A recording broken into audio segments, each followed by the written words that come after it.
Kamo si... Ay. Hello mga grab, Pops Will. Napapakanta tuloy ako eh. Pag-usapan natin yung booking planner.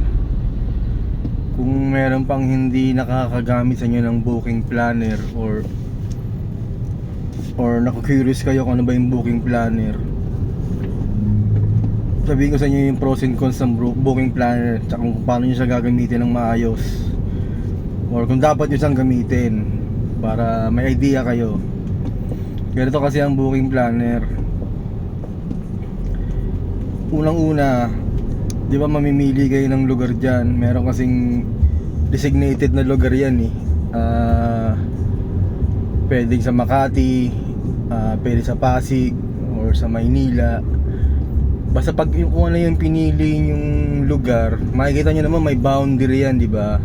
Nakita nyo yung boundary ng pinili nyo. Kunyari Makati hanggang BGC, parang ganun, or basta within Makati.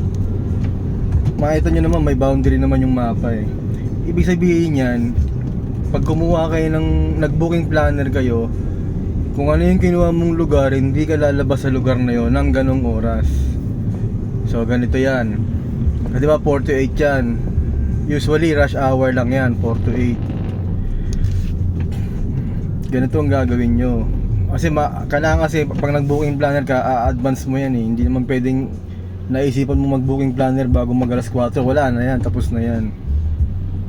So kunyari nakapag-decide na kayo mag-booking planner at saang lugar kayo pupunta, ganito gagawin nyo. Kasi ang book kasi sa booking planner is within the area lang na pinili mo. So ibig sabihin, kung mag-aalas 4 na or 4 o'clock na, wala ka pa dun sa lugar na pinili mo, hindi ka makakapag-online. Yun ang problema dyan, hindi ka makakapag-online. Kunyari nasa Terminal 3 ka, ang pinili mo is doon sa Makati. Sasabihin sa'yo na Grab, pumunta ka ron sa booking planner mo kasi pinili mo Makati. So ang mangyayari niyan, kung kahit nasa Terminal 3 ka, mapipilitan kang pumunta ng Makati kasi doon yung booking planner mo. Hindi ka makakapag-online talaga. Pupuntahin ka talaga niya sa Makati. Yun ang booking planner. So ito muna, pros muna tayo. Kasi ang pinaka pros kasi niyan, kunyari ang nilagay ni Grab is 1,500 4 to 8 hours. Pinili mo Makati. Ibig sabihin, within the Makati area, lahat ng papasok sa yung book, doon ka lang din sa Makati. Hindi ka lalabas doon, sigurado yun. Kasi yun na yung pinili mong lugar eh. Kontrolado ni Grab yun. Kesyo maiksi o mahaba, hindi ka lalabas ng Makati, sigurado. Kung yung pinaka boundary na pinili mo hindi ka lalabas doon. So ibig sabihin niyan ganito, yun nga yung pinaka pros niyan. Yung 1.5 na yon, kunyari ang kinita mo ng 4 to 8 is 900 lang, kasi matumal nga, di ba? Ibig sabihin mabayaran ka ni Grab ng 600, dadagdagan niya yon. Pero hindi on the spot yung araw na yon. Kung kinapos ka ng 600 kung 900 ka lang pero 1.5 yung booking planner mo, babayaran niya yon. Pero hindi nga on the spot. Mga 2 to 3 days working days, 2 to 3 working days. At least sigurado ka na yung 4 to 8 hours mo na rush hour, kung nag-aalangan kang kumita ng ganong kalaki, or kung naiisip mo na hindi ka kita ng ganong kalaki, sigurado kikita ka kasi nga babayaran ka niya. Kaya nga booking planner eh, sigurado na yon.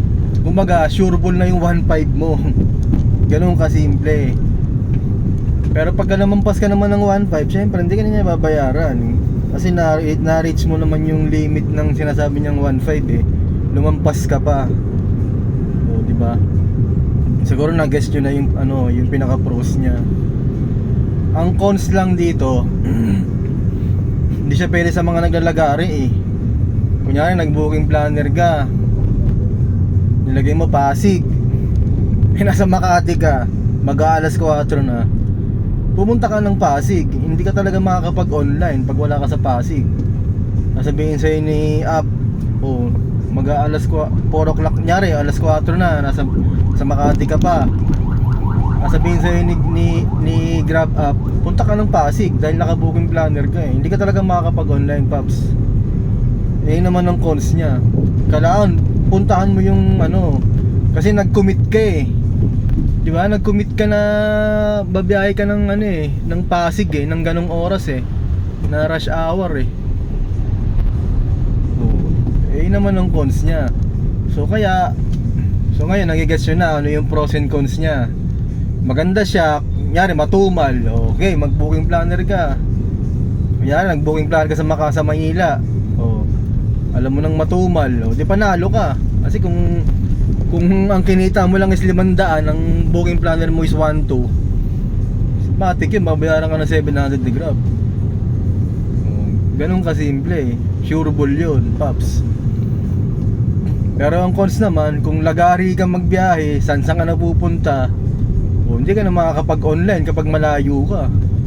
Kailangan nag-commit ka eh. Kailangan puntahan mo yung lugar na kung saan ka naka-booking planner.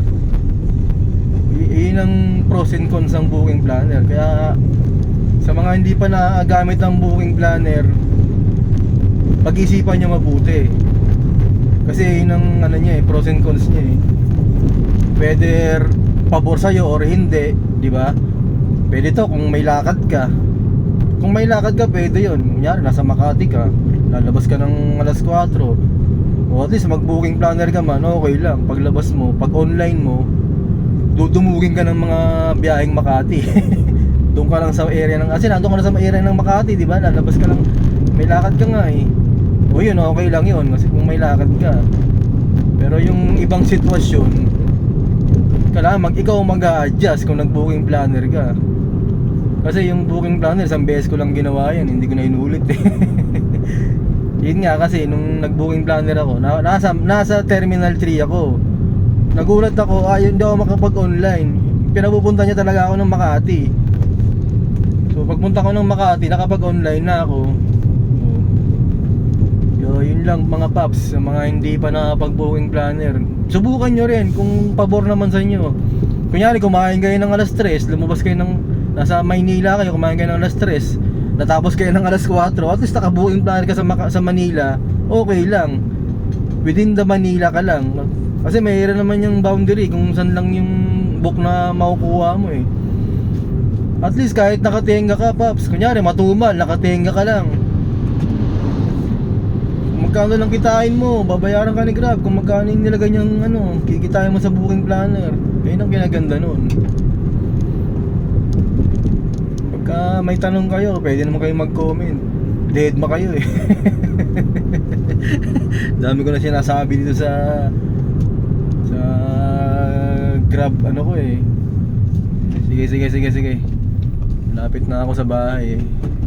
Siguro naman kumita kayo mga nag-uulan, di ba? Walang nalugi. Wala naman siguro minalas na biyahe. Hanggang sa muli. Ingat kayo mga Paps.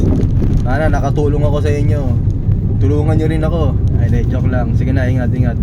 Bye bye.